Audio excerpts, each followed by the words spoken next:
वफा का पत्थर। एक लकड़हारे की बेटी और एक अमीर जिम्मेदार के बेटे की मासूम मोहब्बत। लड़के के सूदिया चले जाने पर वादा, 30 साल के इंतजार। लड़की बूढ़ी कमवारी बनकर रह जाती है। फिर एक दिन लड़का वापस आता है, मगर एक और औरत और बच्चों के साथ। इसका मकसद अपने वादे का कर्ज चुकाना।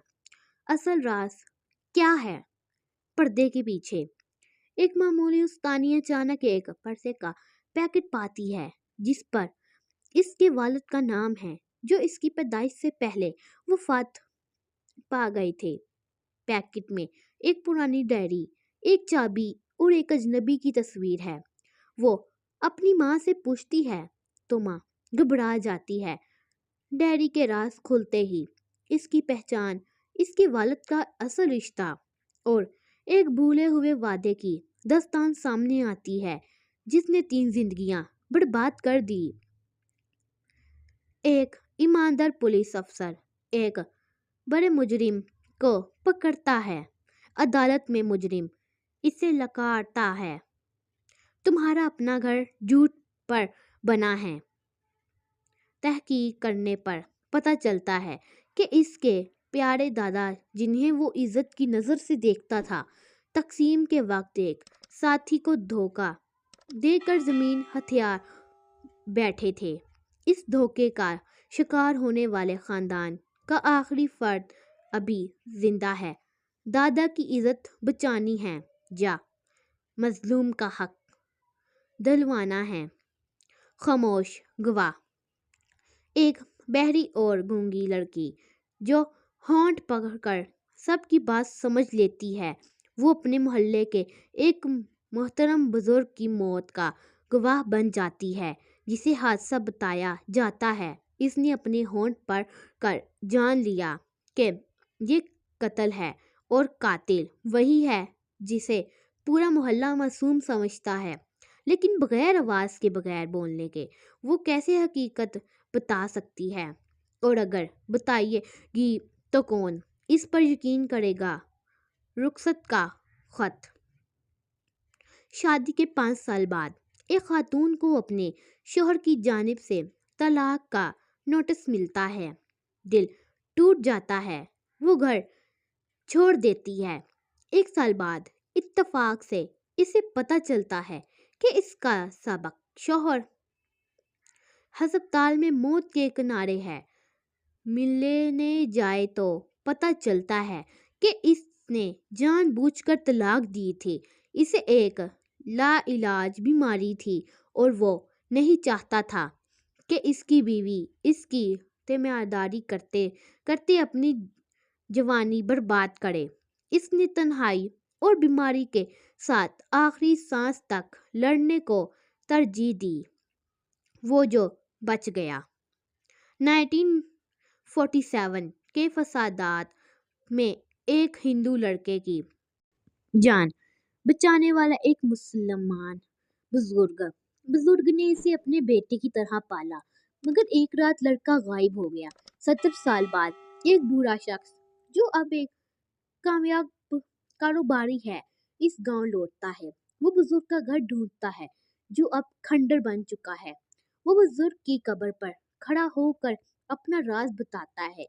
इसने क्यों छोड़ा था और आज वो क्यों लौटा है। इसके पास एक ऐसी आखिरी ख्वाहिश है जो सिर्फ बुजुर्ग का खानदान पूरी कर सकता है। तस्वीर का दूसरा रुख। एक शायरा अपने कामयाब शोहर और प्यारी बेटी के साथ खुशगवार जिंदगी गुजार रही है। एक दिन इसे अपनी मरहूम माँ की पुरानी डायरी मिलती है जिसमें एक नाम बार बार आता है, आरफ। पूछते पर इसे पता चलता है कि आरफ इसका असल बाप है, ना कि वो जो इसे पाल पोस कर बड़ा किया। इसकी माँ ने किसी मजबूरी में ये राज अपने सीने में दफन कर दिया था। शायरा अपने असल बाप को ढूंढने निकलती है और एक ऐसा सच सामने आता है जो इसके खानदान की बुनियादों को हिला कर रख देता है। हर घर की छत के नीचे एक कहानी छुपी होती है। कोई इसे जानता है, कोई अंदाजा लगाता है और कोई इसके राज हमेशा हमेशा के लिए अपने साथ ले जाता है।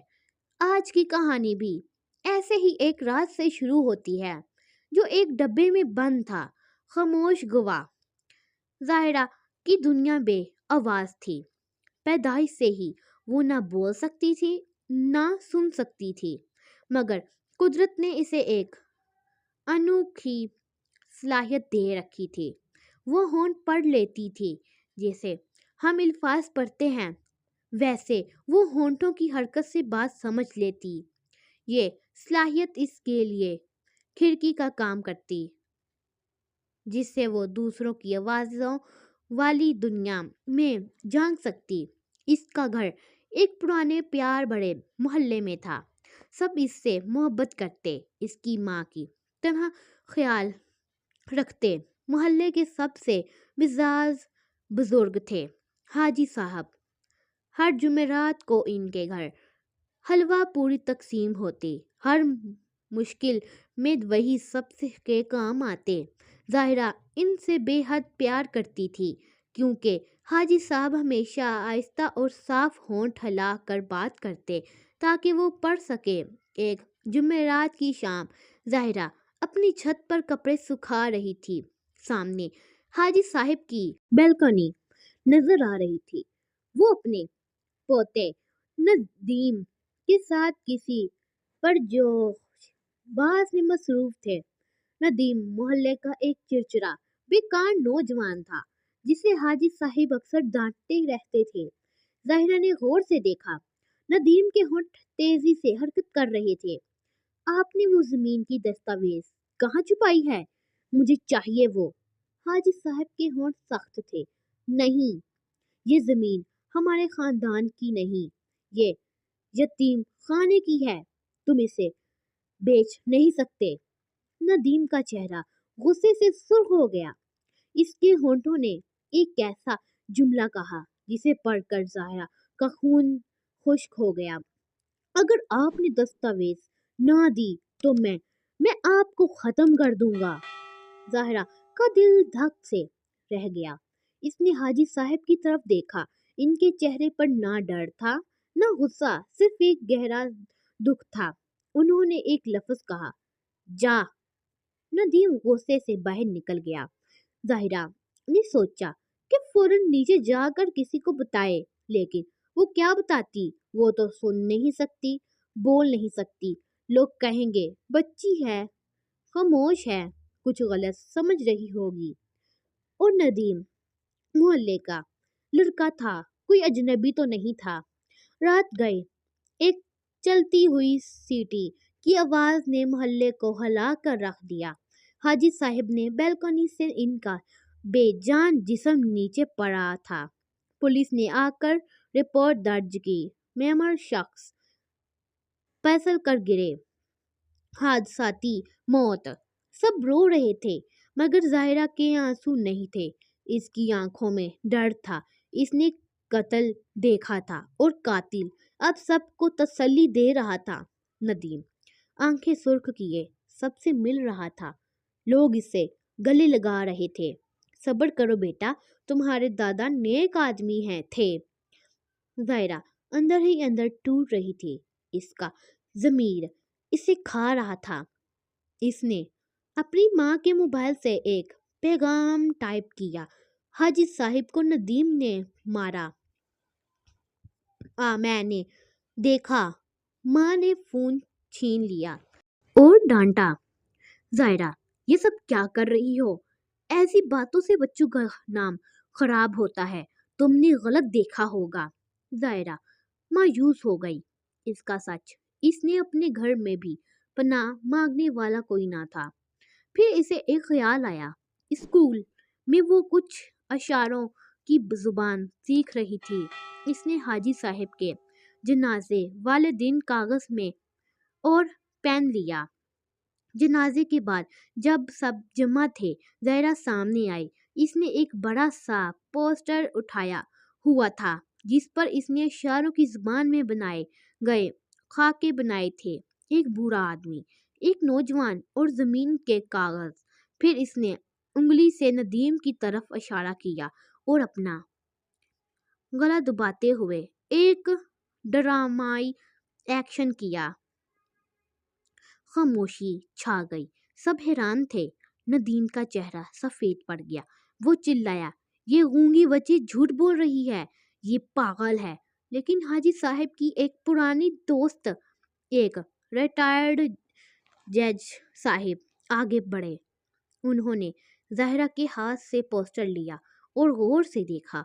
फिर उन्होंने ज़ाहिरा की तरफ देखा और अपने होंठ आहिस्ता से हिलाए। क्या तुम इस बात की गवाही दोगी? ज़ाहिरा ने पूरे एतमाद से सर हिलाया और फिर इसने अपने होंठ हिलाए ताकि हजम साहिब पढ़ सकें। इसने होंठों से कहा, मैंने सब देखा, मैं गवाही हूँ। हाजिम साहब ने पुलिस को बुलाया। तहकीकात हुई। नदीम के कमरे से वो ज़मीन की जली दस्तावेज़ात बरामद हुए जिनके लिए इसने अपने ही दादा की जान ले ली थी। सच सामने आ गया। अदालत में ज़ाहिरा को एक तर्जमान के ज़रिए अपना बयान देने का मौका मिला। इसका वज़ाह बयान जो इसने के होंठों और हाथों से आया इतना मजबूत था कि नदीम का जुर्म साबित हो गया। आज ज़ाहिरा एक ख़ास स्कूल में इशारों की ज़ुबान की टीचर है। वो इन बच्चों को पढ़ाती है जो इसकी तरह हैं। वो उन्हें सिखाती है कि तुम्हारी आवाज़ तुम्हारे होंठों में, तुम्हारे हाथों में और तुम्हारे दिल में है। सिर्फ इसे निकालना है। ज़िंदगी अक्सर हमें ऐसे इम्तिहान में डाल देती है जहां हमारे पास रवायती हथियार नहीं होते। हम सोचते हैं कि हम कमज़ोर हैं, हमारी आवाज़ नहीं पहुंचेगी। मगर सच ये है कि सच बोलने के लिए अल्फाज की नहीं, हिम्मत की ज़रूरत होती है। हर खामोशी के पीछे एक दास्तान होती है और हर बार बे आवाज़ दिल में एक ऐसी गूंज होती है जो जुल्म के साब से मजबूत दरवाजे भी हिला सकती है। अगर हमारी कहानी अच्छी लगी तो लाइक करें और हमारे चैनल को सब्सक्राइब ज़रूर करें। शुक्रिया।